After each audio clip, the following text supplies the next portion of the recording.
Hello. I just finished reading this book by Joan Didion. It is Notes to John. This is a collection of notes, kind of like journal entries, but it's like notes that Joan wrote to her husband John, and they are about her therapy sessions that she was having with her psychiatrist. And there was a passage that I came upon that, oh goodness, really stuck out to me that I wanted to read.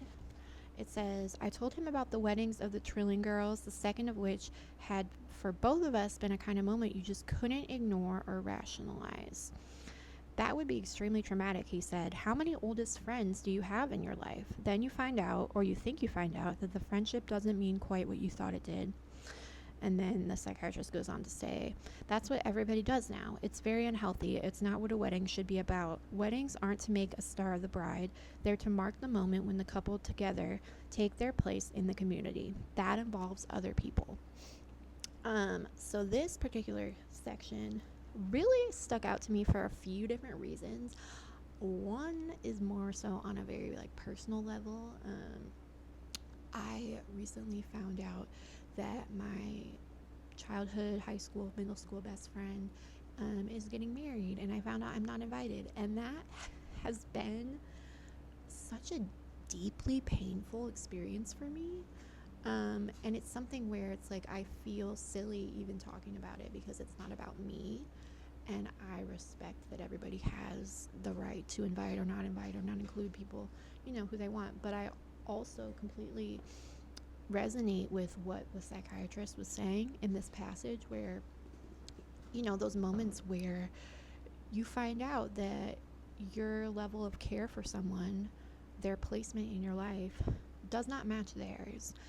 And I also was thinking a lot about, this kind of how he spoke about weddings in relation to community and how, weddings should be about somebody, a couple coming together and having a new place in community.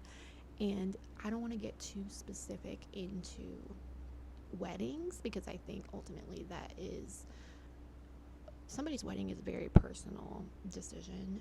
It involves money, a lot of planning. So it's like, listen, I'm not here to say you have to invite these people, you have to make your wedding look like this. It's not my place. I don't, but I think the important nugget out of all of this is that these really small, intimate weddings, as kind of a trend, it does kind of point back to the fact that we are moving away from society that is community focused and now are in a society that is very much, you exist in a vacuum almost. Like, you don't have to interact with anybody that you don't want to interact with. You don't have to have uncomfortable conversations. You don't even have to break up with people. You can just ghost them. Like, it's really got me thinking about the idea that we hear all this talk about community, and yet, we still, when you actually look at society today, it's like, well, you've heard it before, you've heard it again. Everybody wants a village, nobody wants to be a villager. And I'm not saying that you have to invite your Aunt Kathy to your wedding. That's not what I'm saying. But at the same time, Aunt Kathy might feel a type of way about not being invited to your wedding when who was taking care of you. Aunt Kathy's not real. This is just an example, but who was taking care of you when your parents, had to work or had something going on? Who's the one that taught you how to ride a bike? Who's the one that's devoted years of their life and time? And I think that these people, even if we might not have a super close connection to them anymore, I still think that community members, family members, friends, neighbors, they deserve more flowers than they get. And I would like to see a society in which we show more devotion and more celebration to these members of our community, and we let them know that they're the care that they showed us, it's not in vain. And it's, let them know that it's something that had an impact on their life. And I think that is what struck me as so hurtful when in my particular situation, finding out that I wasn't invited to this wedding, because if the shoe were on the other foot, I would want her there. Like, even though we have not been close for, several years, like, she was a extremely pivotal person in my life, in my development. Like, I would not be who I am without her. And, she has been a true friend, and I have been a true friend to her. And not to say that I was perfect. Obviously I'm not. I have flaws, I've made mistakes, but I devoted many years of my life to our friendship. And it's just, I would want, if I were getting married, it would be important to me that she were there. My cat. And this kind of goes along with another, like, piece of discourse I've been seeing a lot online, and it's that, like, you should be inconveniencing yourself for your friends. Like, there's this whole very individualistic, capitalistic, modern idea that, like, you don't owe anyone anything. Have all these strict boundaries, and your life needs to be set up this way. It's almost like our lives should be these, like, very strict and well-oiled machine where we, like, get up at 5 a.m. and we don't do anything that's not in our pre-established morning routine, and we don't talk to anybody that's not in our pre-established, like, close friends list. Like, just this idea that, like, the content that we're interacting with, the people that we're interacting with, the socialization we're having, it's all so controlled. And the algorithm is feeding us exactly what we want to see. This idea that anything that is outside of that norm, or outside of whatever outside of our template for our life, it's like, we don't have to do that. Cut them off. Cut them out of your life. Like, this whole push for people to just be very, individualistic. I think you need to be inconveniencing yourself for your friends, because that's what being in a relationship means. But what I'm talking about is a true friend, where it's like, I'm on the side of the road, I got a flat tire, or my car breaks down. Who can I call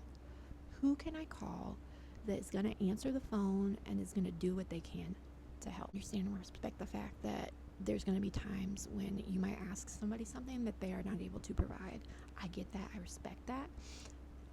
At the same time, though, like, I think the way that person still communicates and shows that they care, says everything. So yeah, I think we need to be inconveniencing ourselves for our friends. Like, that's what it means to be in a relationship. I don't buy this idea that, like, it's almost like our attention spans are getting so short nowadays, and anything that asks for any ounce of our attention, we're just like, ugh, how dare you? I remember when I first moved to St. Louis, I had this horrible coworker. He was so mean, very just misogynistic too, but like, he was supposed to be training me. This was at, like, a coffee shop, and he wouldn't train me. And so inevitably I would have to ask him questions, and his attitude was horrible. It was just like, whatever, like, ugh. And that's the attitude I get sometimes asking questions of other people. It's like, Googleable, you can Google it, blah blah blah, why didn't you ask ChatGPT? Like, maybe I value your opinion, maybe I value the inherent humanity that takes place between a conversation when I ask a person a question versus just looking it up. Maybe I am trying to open up myself to other people and other ideas versus just put myself down a little narrow vacuum that's going to tell me a narrow amount of information. Anyways, these are my thoughts on the matter. Okay, hi, hello. I'm here with Pepper. Hopefully you can hear me. I feel like those clips were really quiet. I'm new. I'm a newbie. But it's a new dawn. It's a new day. It's a new life. I just wanted to add one more thing. I wanted to clarify something because I know I kind of talk a lot about weddings in this video, and I want to make it clear that I support people in whatever wedding they want to have. I understand a wedding is a very personal, it's a very intimate thing, and I do not judge anyone for having a small wedding. I think the wedding situation, especially that passage in that book, was more so a personal example that kind of opened up my mind and got me thinking about a lot of things. But it's not really I don't want you to misunderstand me. The point of this video is not to say like, we need to have big weddings. That's not what I'm saying. I'm more so am trying to just speak to the fact that I think there needs to be a place in community and in society for community members to be more celebrated and to feel more, I guess, appreciated.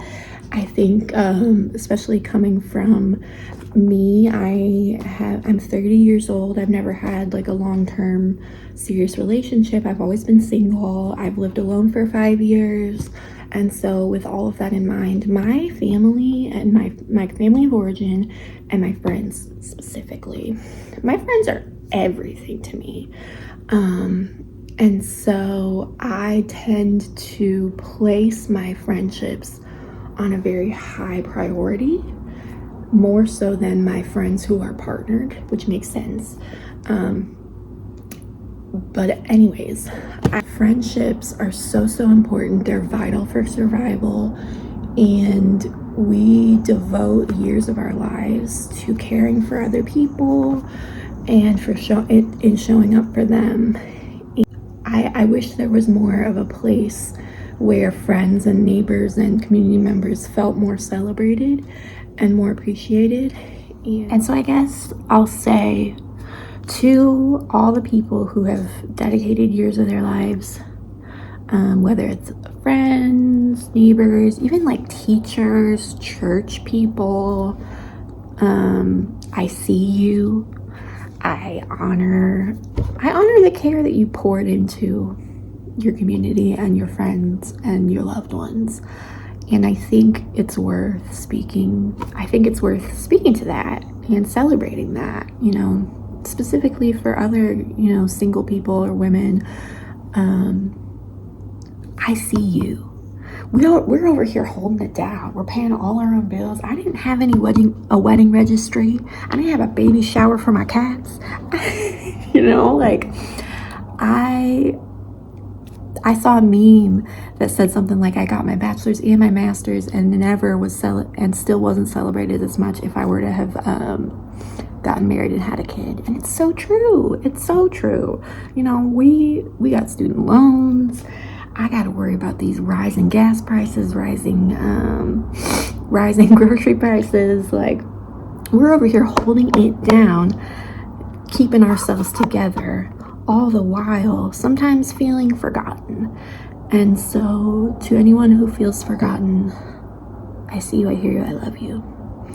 And I hope you have a blessed day. I don't ever use that word. I hope you have a good day. Thank you for watching. Goodbye.